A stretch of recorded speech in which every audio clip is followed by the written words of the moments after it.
I'm never late. I've never, ever been late, ever, in my life. She's late.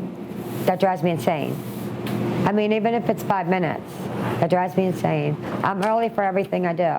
Like the car broke down on Parent Parkway Thursday, my car, we were coming in together. I had Zeus come pick me up so I could open the restaurant and left her there with my car. Oh my God, get Zeus to pick you up because you know you worry yourself to death that the restaurant's not open exactly 7. But you know, I'm just an on-time person.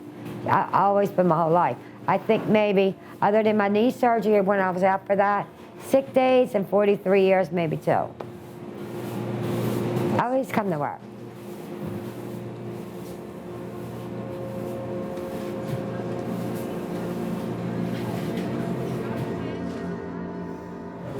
Deborah Crum, I guess waitress / manager, and I've been here 43 years. I can say all these years, any of my family that's worked here, we've all got along. I mean, all my kids, all my family's basically been here all their life. They always said I made them come to work here, which I did. I mean, they were young, but I think it did help them a lot. I would bring my daughter in to work in the kitchen when they were 10, 12, and they would cut potatoes, help out in the kitchen, you know, so I could watch them. I didn't leave them at house alone. So I did that with both my daughters, and then they ended up working here. They hated me then, but they probably love me now for it. My name's Jennifer Crum. I'm a server. I've been here almost 14 years. But everybody knows me by my fingernails, not my name. They're a landmark of me. I work with my mom. Me and my mom's always been close. And as far as like the guys in the kitchen, Zeus the cook, he's been here 13 years or 10 years. So he's basically family. We're all basically family, even though we're not literally family with the cook and the kitchen guys. It's our little work family. Joking, laughing, having fun. Sometimes we hate each other, but at the end of the day, we still love each other. Bickering, talking to the customers. We're more like best friends. Like if we argue here, I don't take it home because of something that happened at work. You have to learn how to leave that at work and personal at home. Like we do everything together, basically. And I even live with Jen, so I see Jen, you know, 24/7. So it has to be somebody you actually get along with. I think it's been a restaurant since the 60s. Back in the early 30s, not that I was around, it was a bank. John was the original owner of Pete's. He bought it in the early 70s, and then Pete took it late 70s. But everybody that's ever owned it left the Pete's Grill because that's what it's known by. You don't want to change the name. The original Pete, actually, my mother used to work here when the stadium was here. She worked here for about 9 years. She did the 11 to 7 shift when the stadium was there and we opened at 7. This used to be the strip like a White Marsh Avenue.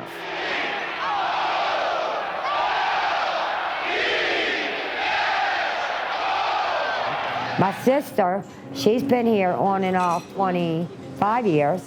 My oldest daughter used to work here good 10, 15 years. So basically everybody, and other than my other sister and brother, everybody that's been here has been family. Because really, we can't get anybody else. You got to get family to work. And nobody else wants to really work. Pete's really hasn't changed, just the ownership. A couple things over the menus have changed, you know, a couple of the workers changed. I always say it's like an old-time diner. Counter seating, that's it. Nobody believes there's still only a bar seating restaurant around with no tables.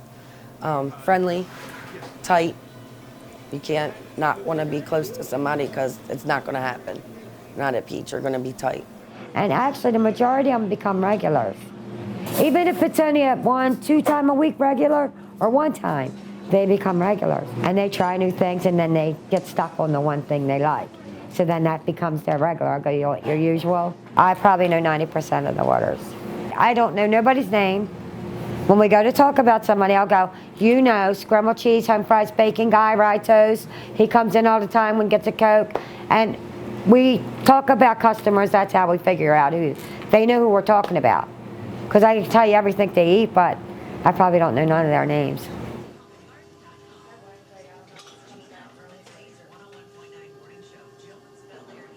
This is like the 5th owner I work for. So it'll just change over, and most likely nobody will really know. But we still have like a 7-year lease, so it'll still stay a restaurant, at least for the 7 years of the lease. And then I'll be almost the age to retire. Even if it sells, we're staying. As long as it's somebody that we can work for. Me, my mom, and the cook don't plan on going anywhere.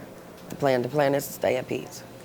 You know, everybody wants that break. Oh yeah, you'll be like happy maybe for 2 weeks, 3 weeks getting that break, but I'll definitely miss it. As long as I can work, I mean, even if it's accepted, as long as I'm able, like I said, even when I retired, I would probably work 3-4 days a week. And if they wanted me here, I probably would still stay here. It would be a big impact just because I know it would hurt my mom.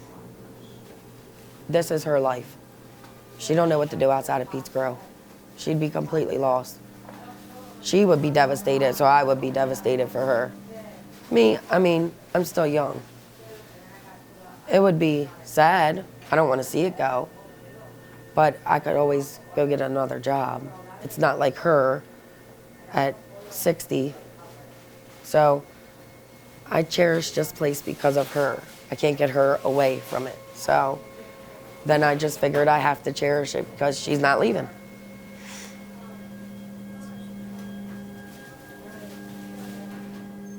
Like my daughter says, she's gonna die here. My daughter said I'll be here till die. That's what Jen said, she'll die here, she ain't going nowhere. So, I mean, probably most likely, yeah. Because, I mean, why would I leave here to just say, go to work somewhere for a couple of days, you know, just to have something to do? I couldn't stay home 7 days a week. Unless I really got old and didn't have the movement, and I had to, I would just be bouncing the walls. So I even thought about, you know, even if I came in to cook things in the kitchen, you know, didn't do counter, but like other things, there's things I could do. Or whoever owned it might want off and I could just come in and manage it, you know what I mean? And not have to do all the hustle. But I was planning on probably basically just staying here until I can't do it no more. So when I walked away, if I walk away from it, it's most likely because I'm not going to be able, I can't do it anymore. So then, I mean, probably be depressed, you know, all them years, and then you can't do it. But, you know, I don't know. I haven't thought that far.